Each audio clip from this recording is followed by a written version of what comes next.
오늘 시장에서 많은 관심을 받았던 30개의 종목 어떤 게 있을까요? 이 화제의 종목들 중에서 내일장 흐름까지 눈여겨보면 좋을 종목들 찾아보겠습니다. 베스트 30 시간입니다.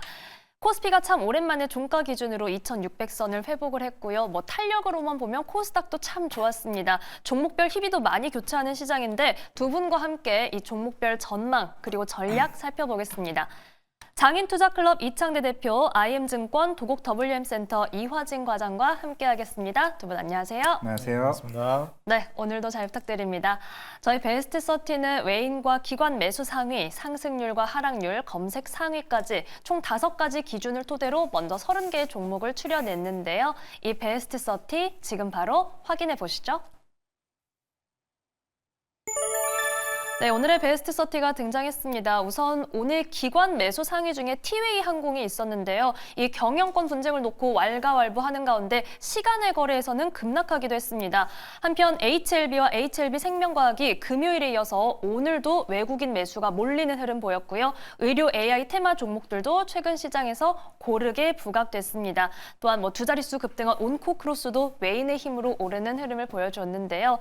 자, 이렇게 베스트 30 안에서 두 분은 좀 어디에 집중을 해주셨을지 먼저 이창대 대표님의 첫 번째 종목 만나보겠습니다. 저희 어떤 종목 살펴보면 좋을까요? 네, 첫 번째로 이제 항공주 또 준비해왔습니다. 네.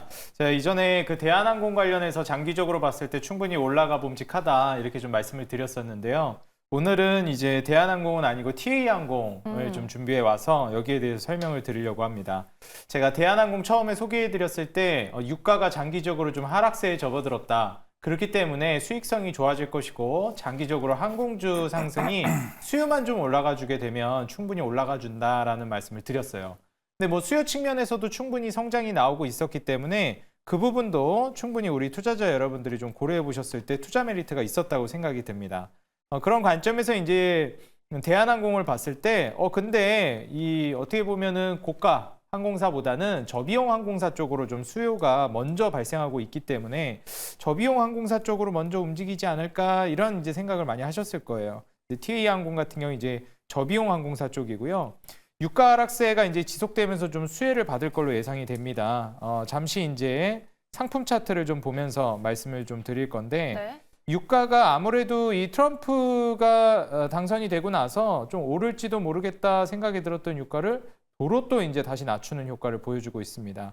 그래서 사실 공급 쇼크 얘기가 나오면서 1월 달에 좀 올라가는 모습을 보이기도 했는데 불이 나게 다시 이제 떨어뜨리는 모습을 보여줬죠.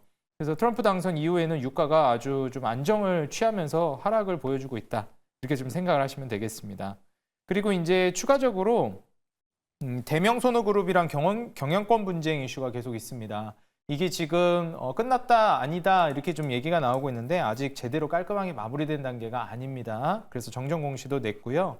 오늘 이제 한 오후 7시 정도 풍문 또는 보도에 대한 해명 공시가 이제 올라오기도 했습니다. 저비용 항공사 사고 불안감이 또 있어서 이 부분은 우리가 좀 주의를 해야 될 것 같아요. 최근에 이제 그 항공사고가 있었죠. 그래서 그 부분에 있어서 승객들도 이거 저비용 항공사 쪽은 좀 안전 관련해가지고 불안하다 이런 심리가 좀 작용하고 있습니다. 근데 그럼에도 불구하고 가격이 워낙에 합리적이라 수요는 여전히 좀 존재하는 것 같아요. 단거리 여행 수요가 우선적으로 좀 증가하고 있다는 점 참고를 해보시면 좋겠고요. 그리고 무엇보다도 이제 매출이랑 마진율이 계속해서 증가하고 있습니다. 매출 마진율이 이제 증가하고 있는 과정 안에서 드디어 이제 올해부터는 흑자 전환에 성공할 걸로 기대가 되고 있어요. 영업이익, 순이익이 꾸준하게 올라가면서 마진율도 같이 올라가고 있다라는 점, 그리고 시간외로 이제 좀 하한가 마감을 했는데 이게 시간에는 아무래도 좀 우리가 100% 신뢰하기가 좀 어렵기 때문에 내일 개장하고 흐름을 좀 잘 지켜보는 게 중요할 것 같다 말씀드립니다.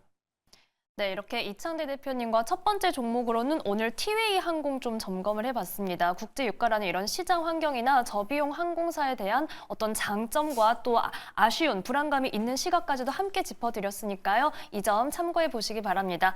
자, 이번에는 이화진 과장님의 첫 번째 종목 만나볼게요. 저희 어떤 종목 볼까요? 네, 유일 로보틱스입니다. 물론 오늘 이제 레인보우 로보틱스가 이제 삼성전자가 이제 지분 취득을 했고 이제는 다음 이제 주도주로서의 역할을 할 가능성이 굉장히 높은 이제 UL 로보틱스를 말씀드리겠습니다. 일단 6월 말부터 일단 모멘텀이 충분히 나올 수가 있고 아마 1월 초쯤에 이제 포스코 엔텍과 이제 포장 라인 이제 로봇 자동화 설비 이제 설계 계약을 했을 겁니다. 설계 계약이 끝나고 그게 1월이나 2월쯤에 이제 마무리가 되면 3월 달쯤에 이제 본계약 이제 체결이 될 것으로 보이고 있는데 원래 이게 기존에 있는 스위스의 ABB가 이제 원래는 이거를 만들었었는데 실제적으로 UL 로보틱스가 이제 들어가게 되면서 이제 국산화에 대한 레퍼런스를 이제 보유할 수 있는 측면이기 때문에 이건 일단 긍정적으로 일단 보일 수가 있을 것 같고요. 제가 볼 때는 이걸로 제가 볼 때는 향후에 UL 로보틱스의 주가의 상승을 굉장히 크게 올릴 수가 있을 것 같은데 다음 달입니다. 청라 쪽에 이제 로보터리 이제 사옥을 이전을 하게 되는데 이게 캐파 자체가 2천억에서 3천억 정도가 나올 수 있는 상황입니다. 매출이 350억이 나오는데 캐파가 2천억에서 3천억이다. 이 회사의 2대 지주가 SK 배터리 아메리카입니다. 13% 지분을 보유하고 있고 전년도에 일단은 이사회 이후에 SK온 특히 이사 8인 중에서 3인이 SK온이 이제 기타 상무이사 3명 그리고 이제 유일러브 3명 감사 1명이 구속이 됐습니다. 그만큼 최근에 최태원 회장이 휴머노이드 로봇과 관련해서 빠르게 추진한다 했죠. 물론 그렇다고 해서 유일 로보틱스는 휴머노이드 로봇 기술은 없습니다. 직결 로봇이나 협동 로봇, 이제 다관절 로봇과 같이 스마트 팩토리 요까지에 대한 기술력이 있는 상황이고 대신에 이제 지금 오늘 로봇 관련 이슈가 나왔죠. 얼라이언스 출범한다고.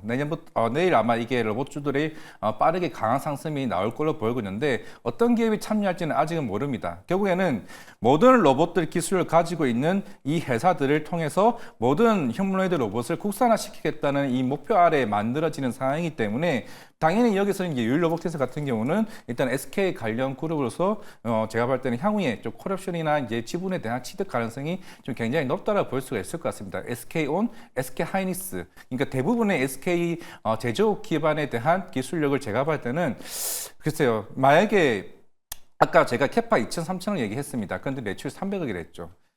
2대 지주가 SK 배터리 아메리카인데 너네가 2천억, 3천억까지 공장을 준공하는데 허락을 해줬을까요?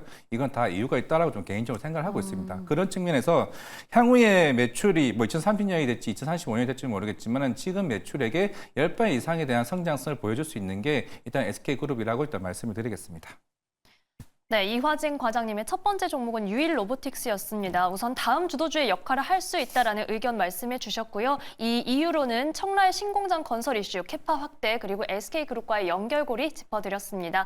저희는 첫 번째 종목 대응 전략 정리해 볼게요. 먼저 이창대 대표님, 저희 티웨이 항공 한마디 부탁드립니다. 네, 이번에 이제 급락 가능성을 염두에 두고 조심스럽게 접근하는 게 중요하겠습니다.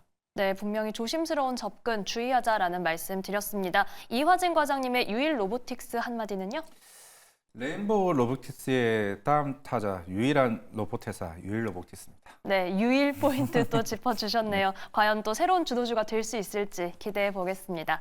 저희는 두 번째 종목으로 가볼게요. 이창대 대표님 두 번째 종목 어떤 걸까요? 네, 두 번째는 이제 3빌리언이라는 종목을 준비해 왔습니다. 네. 최근에 이제 그 의료 AI 쪽으로 수급이 상당히 많이 좀 들어오고 있습니다. 우리가 이제 외국인 수급을 볼 때도 그렇고 전체적인 시장 방향성을 봤을 때 이제 돈의 흐름이 기존에 이제 있던 곳에서 의료 AI 쪽으로 많이 넘어가는구나 이런 쪽을 좀 확인할 수가 있는데요. 3빌리언뿐만 아니라 뭐 루닛, 뭐 뷰노 이런 종목들도 이제 좀 강세를 보여주기도 했죠. 일단 이제 3빌리언 같은 경우는 AI를 기반으로 해서 유전 질환을 진단해주는 검사 기업입니다. 그래서 AI 관련된 의료 관련된 섹터로서 같이 부각이 받으면서 좀 올라가고 있는 모습이고요. 2만 개의 유전자 분석을 해가지고 한 8,000종 희귀질환 검사를 해주는 그런 기업이라고 보시면 되겠습니다. 이번에 한국 아스트라제네카랑 요독증후군 이 AHUS 이게 희귀질환인데 이거를 신속하게 유전자 검사를 하는 MOU를 체결을 했습니다. 그리고 이후에 한 7,500원 정도 신고가 돌파를 해줄지 여부가 좀 중요할 것 같은데 이게 지금 현 시점에서 상장한 지가 그렇게 오래된 기업이 아니에요. 그렇기 때문에 매물대를 이제 뚫고 상단 돌파가 나와줬을 때는 그 추세를 타고 계속 올라갈 가능성이 높습니다. 그래서 지금 현 시점에서 3빌리언이 추가적인 상승을 보여주면서 올라가게 되면 그대로 이제 기술적으로 트레이딩 관점으로 봤을 때 매력적인 섹터의 종목이 될 거라고 보여지고요. 다만 좀 우려해 볼 만한 부분은 지금 이익 적자가 지금 지속되고 있는 기업 중에 하나입니다. 물론 매출이 늘어나고 있기 때문에 곧 흑자 전환에 성공하지 않을까 기대는 하고 있지만 아직까지 적자를 계속 내고 있다는 점은 우리가 주의해야 될 만한 부분이라고 말씀드리고 싶어요. 그래서 딱 이번 섹터 쪽으로 돈이 들어오면서 3빌리언 종목도 같이 신고가를 뚫어주게 되면 기술적으로 좀 노려보기에 괜찮은 종목이니까 너무 큰 금액을 베팅하거나 장기적으로 보기보다 이번 추세를 따라서 한 소액 정도로 공략을 노려보시는 전략이 상당히 좀 유효하겠다 이렇게 조언 드립니다. 네, 3빌리언 이창대 대표님의 두 번째 종목으로 만나봤습니다. 이 뜨거워지는 의류 AI 테마 관심 속에 7,500원 선 위로 돌파해서 흐름 이어가는지 체크, 트레이딩 관점 말씀해 주셨네요. 이화진 과장님의 두 번째 종목으로 가보겠습니다. 저희 어떤 기업 볼까요? 네, HLB입니다. 제가 볼 때는 다음 달 3월 20일 이제 리보세나립과 이제 칼레리 주막 이제 병용요법에 대한 FDA 결정이 3월 20일에 이게 이전에 이제 결과가 나올 것으로 보이고 있는데, 물론 작년에 이제 뭐 CR에 관련해서 이제 칼레리 주막이 이제 항서제약에 대한 보안 사항이 어느 정도 적용이 되면서 저는 개인적으로 통과는 될 것으로 보이고 있습니다. 물론 통과되게 되면 통과 이전에 주가는 이미 아마 10만 원은 가겠죠. 저는 그 이유가 굉장히 중요하다고 생각하고 있습니다. 이거는 좀 개인적으로 저는 부정적인 견해라 좀 생각을 하고 있는데, 주가는 단기적으로 플러스. 물론 이제 간암치료제 시장이 지금 2023년 기준으로 대략 한 3조 시장입니다. 폐암 시장이 대략 한 15조 시장이죠. 이건 유황약이 렉나자나 아스트라제네카, 타그리소고. 그리고 간암치료제 시장에서 거의 69%, 70%를 차지하고 있는 게 로슈입니다. 이제 로슈 같은 경우가 기존의 티센트릭이나 이제 관련 병용요법을 통해서 이미 이 시장을 거의 점유를 하고 있고, 그리고 우리가 아일리아 이제 바이오시밀러로 유명한 바이엘 그리고 아스트라제네카가 이 시장을 거의 대부분을 차지하고 있다 해도 무방합니다. 물론 시장에서는 그거 아까 리보세나립이나 이제 칼레니주마비 병용요법이 다른 상대적 제약 가치보다 흔히 우리가 얘기하는 게 MOS라고 얘기를 합니다. 흔히 생존 기간에 대한 중간값이 22개월이 나옵니다. 다른 경쟁사들 같은 경우가 한 18개월, 15개월 나오기 때문에 생존 기간에서는 우수한 거 아니냐라고 얘기를 하고는 있지만은, 결국에는 우리가 아까 유황약의 렉나자가 성공 가능성을 얘기를 하는 거는 얀센이기 때문에 그렇습니다. 그만큼 대형 빅파마 업체들이 글로벌 영업망을 구축을 하고 있는 상황이기 때문에 아스트라제네카와 타그리소가 경쟁을 할 수 있다라고 얘기를 하는 거고, 만약에 이 간암 시장이 물론 2040년 기준으로 한 7조 시장, 8조 시장까지는 올라갈 수는 있습니다. 결국에는 이 시장에 대한 선점 효과가 생각보다 오래 걸릴 수 있다는 점을 봤을 때 3월 20일 이전에 FDA 승인이 나온다고 가정을 했을 땐 전 단기간으로 이제 주가가 급등이 나오면은 그때는 정리를 하는 게 전 개인적으로 맞다라는 점 말씀을 드리겠고, 결국 지금 HLB의 시총이 11조입니다. 제가 말씀드렸죠. 간암 시장은 2조, 3조밖에 안 되는 시장인데 그중에 70%가 로슈가 다 가져가고 있습니다. 그런 측면에서는 일단 FDA 승인 이전까지 모멘텀만 체크하고 대응을 하자 말씀드리겠습니다. 네, 이화진 과장님, HLB 관련해서는 이 3월 20일 이전에 나올 가능성이 높은데 FDA 승인과 관련해서 이 이전에 단기간 급등이 나오면 수익 실현하자라는 의견 주셨습니다. 자, 저희는 역시 또 한마디로 정리해 보겠습니다. 과장님, HLB 한마디로 정리해 주시죠. 제약바이오가 상반기 주도 섹터는 맞습니다. 뭐 그중에서도 HB는 뭐 영향도 있다고 생각을 하고는 있지만은 저는 충분히 알테오젠과 ABL 바이오 그리고 리아켄 바이오 등 다른 대안책이 있다. 뭐 이 정도로 말씀드리겠습니다. 네, 주도 섹터는 맞다. 다른 대안도 보자라는 말씀해 주셨네요. 이창대 대표님, 3빌리언도 한마디 부탁드립니다. 네, 현재 주도 섹터 돈이 모이고 있는 곳에 단기 추세를 노리며 소액으로 접근해보자 말씀드리겠습니다. 네, 역시 섹터에 대한 관심과 함께 소액으로 이 추세 접근 말씀해 주셨네요. 저희는 마지막 종목으로 가보겠습니다. 이창대 대표님의 세 번째 종목은 어떤 걸까요? 네, 제가 이제 아무래도 보는 눈이 이제 저의 개인 취향이 좀 있다 보니까 네. 좋아 보이는 거를 자꾸 이제 선정을 하게 돼요. 네. 그래서 두산에너빌리티도 예전에 전진건설 로봇처럼 너무 많이 가져오니까 그만 가져오라고 또 혼났습니다. 강조하시는 이유가 있겠죠? 네, 그래서 뭐 전진건설 로봇도 뭐 잘 가니까 계속 가져오게 되는 것 같고요. 두산에너빌리티도 제가 25,000원 돌파가 굉장히 좀 중요할 것 같다 말씀드렸는데 이제 25,000원 돌파하면서 추세를 타기 시작했습니다. 그래서 시청자분들 혹시 보유하고 계시다면 축하드린다 말씀드리고, 계속해서 저는 이제 가는 게 중요하다고 생각해요. 오히려 이제 25,000원 아래에선 선취매를 노려보시는 분들이 좋은 거고, 추세 매매를 하시는 분들은 오히려 지금 타점이 저는 좋다라고 보여져서 이제 어느 정도 매물대를 뚫고 올라가는 걸 확인하고 들어가시는 분들은 지금 매수도 충분히 저는 좋다라고 봅니다. 그래서 두산에너빌리티 같은 경우에는 최근에 뭐 K가스터빈이다 해서 수출팀 코리아가 결성됐죠.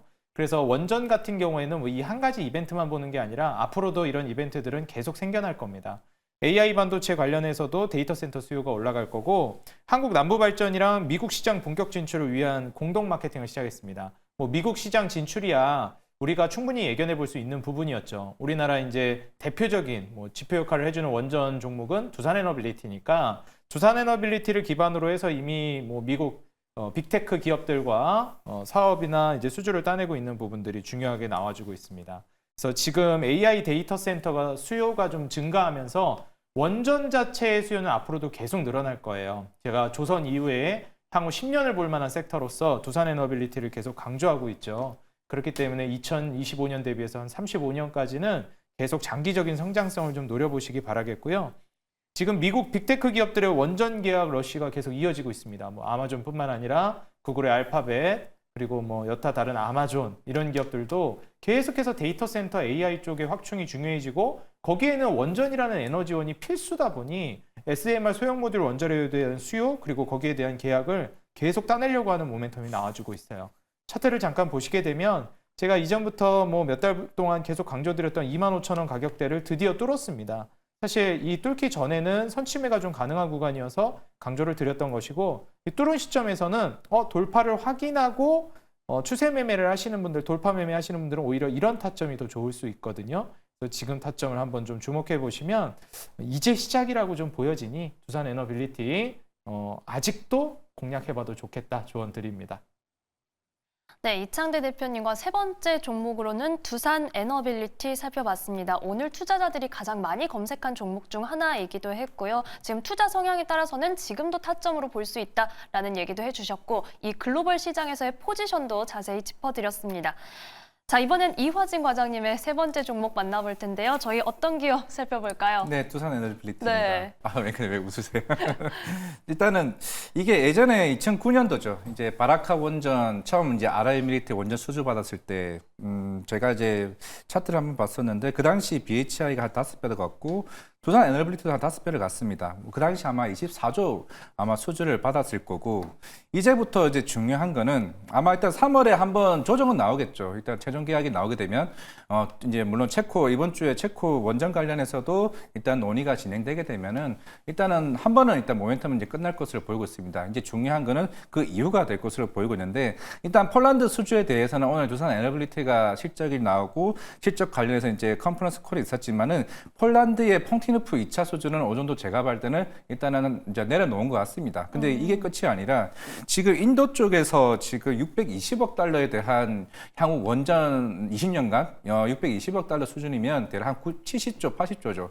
보통 20조당 그게 대형 원전 기준으로 한 2기 정도입니다. 그럼 적어도 8기 정도를 향후에 20년간 짓겠다라는 건데, 그러면 전 세계적으로 원전에 대한 이제 수주나 기술력이 가장 뛰어난 나라가 어디냐? 중국이나 프랑스입니다. 근데 인도랑 중국 쪽에 이제 원전을 줄까요? 제가 볼 때 안 줄 것 같습니다. 프랑스 아니면 우리나라 수주가 좀 굉장히 높아질 것으로 보이고 있기 때문에 내일 원전은 물론 두산에너빌리티의 컨퍼런스 콜도 굉장히 중요하지만은 인도 쪽에 대한 원전 수요, 이게 제가 볼 때는 핵심으로 내일 움직일 가능성이 굉장히 높다라 보이고 있습니다. 물론 이게 당장 한다 해서 수주 모멘텀이 바로 일어나는 건 아니고, 이게 내후년에 아마 설계나 이런 수주에 대한 컨소시엄이 벌어지지 않을까 생각을 하고 있습니다.